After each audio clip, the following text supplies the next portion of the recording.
Selamat datang pemirsa, kembali lagi bersama saya Ria Oktaviani dalam acara Learning Journal.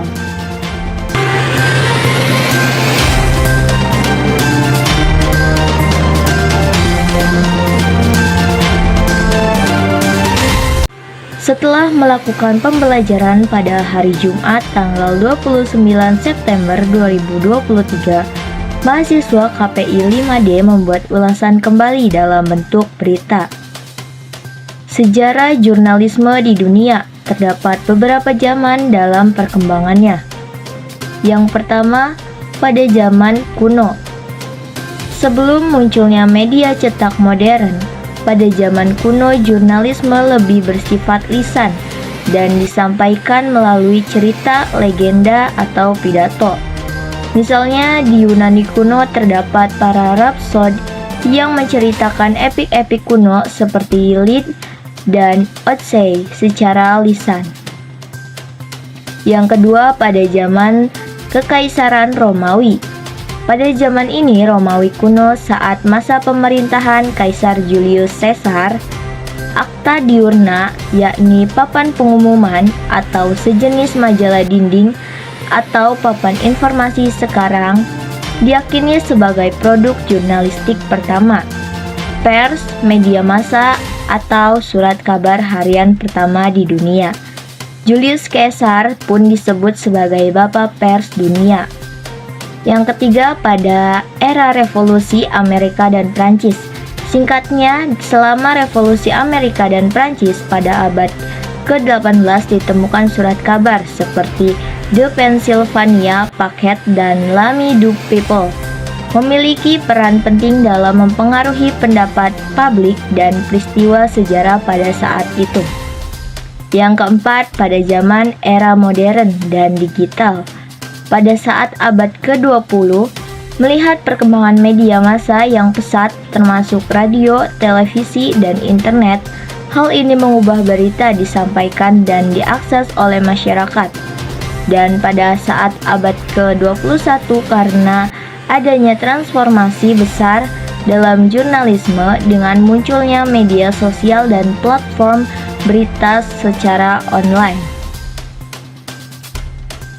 Adapun sejarah jurnalistik di Indonesia, yakni yang pertama, pada masa kolonial. Jurnalisme di Indonesia dimulai pada masa penjajahan Belanda. Terbitnya surat kabar pertama, Batavia Novels, pada tahun 1744, menandai awal sejarah jurnalisme di Indonesia. Namun, pada periode ini jurnalisme cenderung dikembalikan oleh kolonial Belanda dan digunakan untuk memajukan kepentingan penjajahan. Yang kedua, pada era pasca kemerdekaan. Setelah kemerdekaan pada tahun 1945, Indonesia mengalami perkembangan media yang pesat. Banyak surat kabar dan majalah muncul, dan kebebasan pers diatur dalam Undang-Undang 1945. Beberapa media memiliki afiliasi politik, mencerminkan keragaman pandangan politik di Indonesia.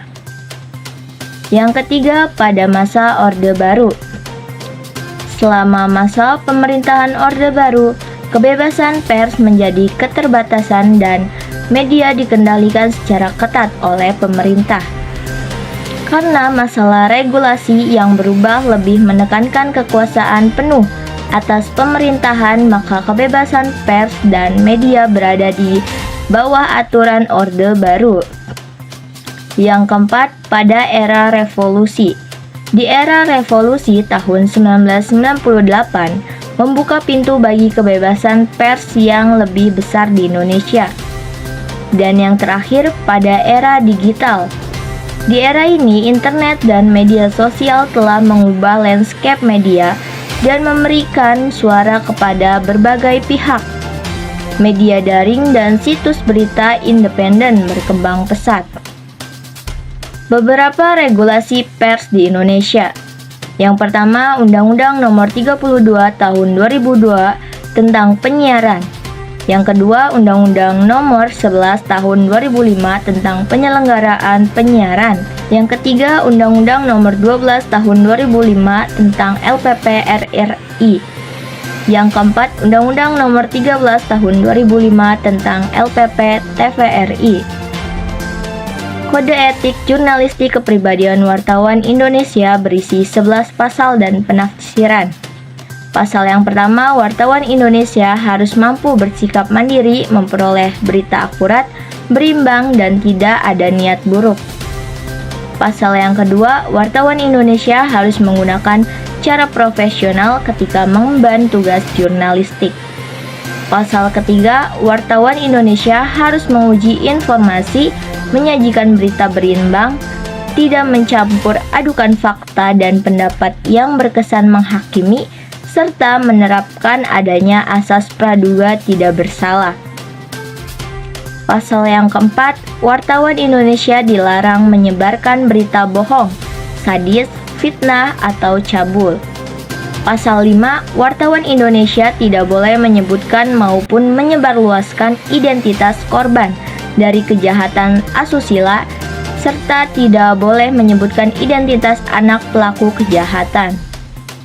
Pasal ke-6, wartawan Indonesia tidak boleh menyalahgunakan profesi serta tidak boleh menerima suap. Pasal ke-7, wartawan Indonesia punya hak menolak guna melindungi narasumber yang tidak bersedia diketahui identitas, juga keberadaannya. Harus bisa menghargai ketentuan embargo, juga informasi latar belakang sesuai kesepakatan. Pasal ke-8, wartawan Indonesia dilarang menulis maupun menyiarkan berita sesuai prasangka juga diskriminasi seseorang berdasarkan perbedaan suku, warna kulit, ras, agama, bahasa, dan juga jenis kelamin, serta dilarang merendahkan martabat orang yang sakit, cacat jiwa, miskin, juga cacat jasmani. Pasal ke-9, dalam Kode Etik Jurnalistik, wartawan Indonesia dituntut mampu menghormati hak seorang narasumber terkait kehidupan pribadinya, kecuali bagi kepentingan publik. Pasal 11, wartawan Indonesia wajib melayani hak untuk menjawab atau mengoreksi langsung secara proporsional. Demikian ulasan Learning Journal dari saya Ria Oktaviani, pamit undur diri dan sampai jumpa.